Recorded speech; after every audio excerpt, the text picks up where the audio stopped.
मैं spicy sugar के बारे में पूछ रहा था तो somebody guessed it, बोला जरूर स्पाइस और शुगर को लेके कुछ कर रही है। मैंने कहा that's impossible।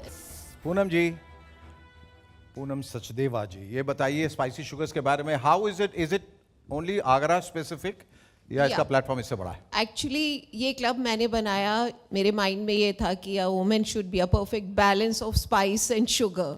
आई मीन मिठास भी होनी चाहिए, थोड़ा तीखापन भी होना चाहिए, एंड आई मीन कि एक हम्बलनेस भी होनी चाहिए, नॉलेज। आप जो कहती हैं तीखापन होना, जैसे शुगर आई अंडरस्टैंड, तीखापन से आपका क्या तात्पर्य है? तीखापन से मेरा मतलब शार्प माइंड। शार्प माइंड 2019 में आकर I made spicy sugars club, जिसमें कि हर महीने अलग फील्ड के एक्सपर्ट को बुलाना, जिससे कि हमारी लेडीज़ को कुछ नॉलेज मिल सके।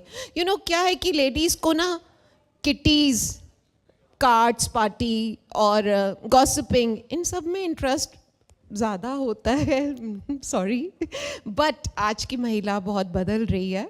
इसके साथ मैं ये भी कहना चाहूँगी, तो मुझे कुछ था कि हर बार क्या है कि जब हम बोलते हैं वही बोलते हैं, जब हम सुनते हैं तो हम हर बार कुछ नया सीखते हैं, नया सुनते हैं। यही सोचकर हमने हर महीने अलग अलग फील्ड से बहुत से एक्सपर्ट्स को बुलाया, जिसमें कि न्यूट्रिशनिस्ट हो गए, acid attack survivor, transgender and actors भी आ चुके हैं। अनूप सोनी जी आ चुके हैं। इनका जूही बब्बर का प्ले है आपकी सैयारा, वो स्पाइसी शुगर्स ने आगरा को दिया। एंड दिव्या दत्ता आई थी अभी हमारे इनॉग्रल सीजन 4 में। एंड उसके अलावा हम लोगों ने अभी एक इंटरैक्टिव ड्रमिंग सेशन कराया था, which was really something very different.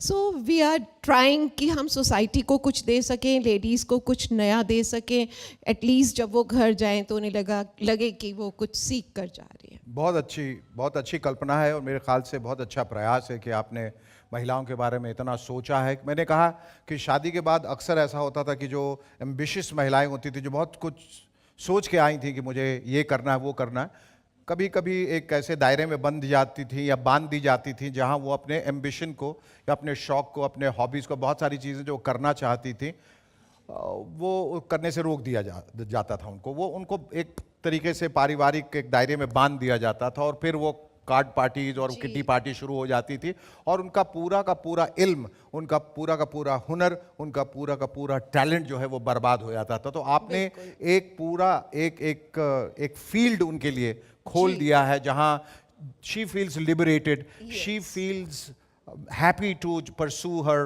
Passion and hobbies. ये बड़ी अच्छी बात है। First of all, would you like to call yourself a social media influencer? आप कहना चाहिए। पर साथ में साथ ये भी आप मेरे बात से शायद इत्तेफाक रखेंगे, और आप सब भी शायद, कि सोशल मीडिया कहीं ना कहीं इंफॉर्मेटिव भी है, तो कहीं ना कहीं एक बड़ा न्यूसेंस भी बनता जा रहा है, बहुत ज़्यादा।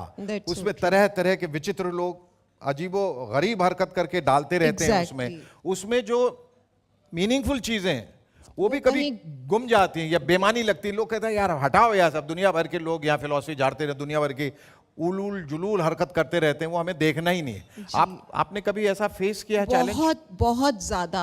आई फील लाइक कि गॉड, ये देखो ज़रा, इतनी बकवास वीडियो जिसमें वो वो गाने गा रहे हैं, वो ऊट पटांग हरकतें हो रही हैं और मिलियंस में व्यूज़ हैं, और हम मतलब एक महिला, मुझे ऐसा कहने नहीं चाहिए, वो रोज कपड़े उतार के आ जाती हैं। एग्जैक्टली, विच इज रियली, मैं नाम नहीं लूंगा, लेकिन उनके इतने फॉलोअर्स और दुनिया भर के लोग उनके पीछे भागे जा रहे हैं। तो ये किस तरह का हिंदुस्तान बन गया है, या इंसानियत किस मकाम पे आ गई है कि जहां लोग ऊटपटांग हरकतें करते हैं, बेवकूफ़ी वाली हरकतें करते हैं, गैर जिम्मेदाराना काम करते हैं, उसके पीछे लोग जो हैं वो तबाही मचाए हुए हैं। और जो लोग अच्छा कुछ कहना चाहते हैं वो कहीं बेचारे गुम हो जाते हैं, उनके 4 लाइक्स आते हैं, क्योंकि अच्छी बातें कोई सुनना ही नहीं चाहता। एग्जैक्टली, ये तो कितनी दिक्कत आपको पेश आती है to just put your points across?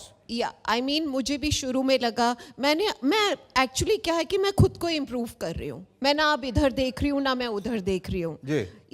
ये ज़रूर कोशिश रहती है कि कोई अच्छा कर रहा है उसको सुनती ज़रूर हूँ, पॉडकास्ट ज़रूर सुनती हूँ, और उनसे कुछ सीखने की कोशिश करती हूँ, जिससे कि यस मैं भी कुछ बेटर कर सकूँ। मैं बुक्स पढ़ती हूँ, मैं नॉलेज गेन करती रहती हूँ। मेरा मेन पर्पस खुद को किसी ना किसी रूप में इम्प्रूव करने का है। मैंने देखना बिल्कुल छोड़ दिया है what they are doing. In fact मेरा नोटिफिकेशन हर चीज़ का बिल्कुल बंद रहता है। मेरे मोबाइल पे कोई मैसेज नहीं आता, वो मेरे ऊपर है। मैं उसे अपना गुलाम बना के रखना चाहती हूँ मोबाइल को। मैं नहीं चाहती कि मैं कुछ भी मोबाइल के देखूं और गुलाम बन- डिस्ट्रैक्ट हूँ। या Because it's becoming, you know, a very big nuisance, as I said before. कि आदमी इसके बगैर अब ऐसा लगता है कि मतलब ये एक इंडिस्पेंसिबल चीज़ है। आदमी बीवी घर में भूल जाता है, मोबाइल नहीं भूलेगा। मोबाइल के बगैर वो बेचैन हो जाता है। मोबाइल एक अगर चला family- गया ऐसा लगता है उसकी जागीर लूट गई, उसकी Seriously? शख्सियत खत्म हो गई, वो बीमार पड़ जाता है। एक कहने लगा मुझे सपने में भी, बल्कि मुझे भी आता, मेरा मोबाइल खो गया, मेरा मोबाइल खो गया। ऐसा इतना डिपेंडेंस क्यों हो गया है इन सारी चीज़ों पे? क्या आपको है क्या कि लगता है? तो ये इस बीमारी को हटाने के लिए भी आप कुछ कर रही हैं कि नहीं?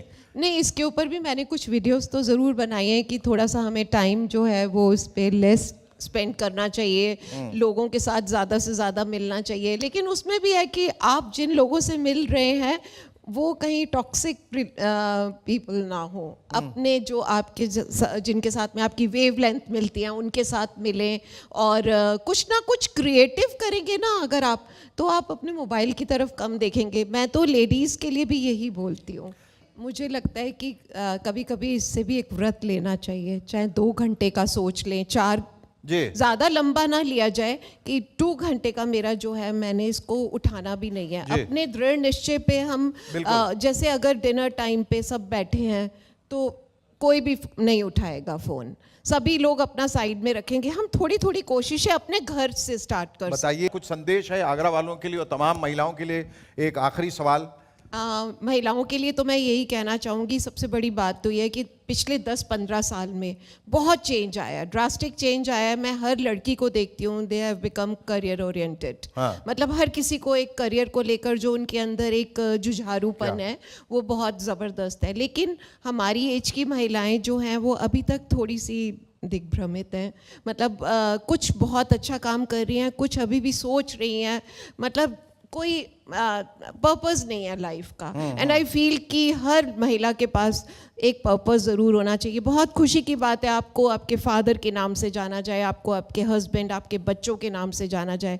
आपकी खुद की आइडेंटिटी का वो बहुत मैटर करती है कि आपको जब आप ही के नाम से आपसे तो इससे पहले कि आप आए और कुछ बोले, मैं इनके लिए एक लाइन गाना चाहूँगा और आप लोग साथ देंगे और आप लोग मानेंगे कि मैं जो कह रहा हूँ कि वो सही है।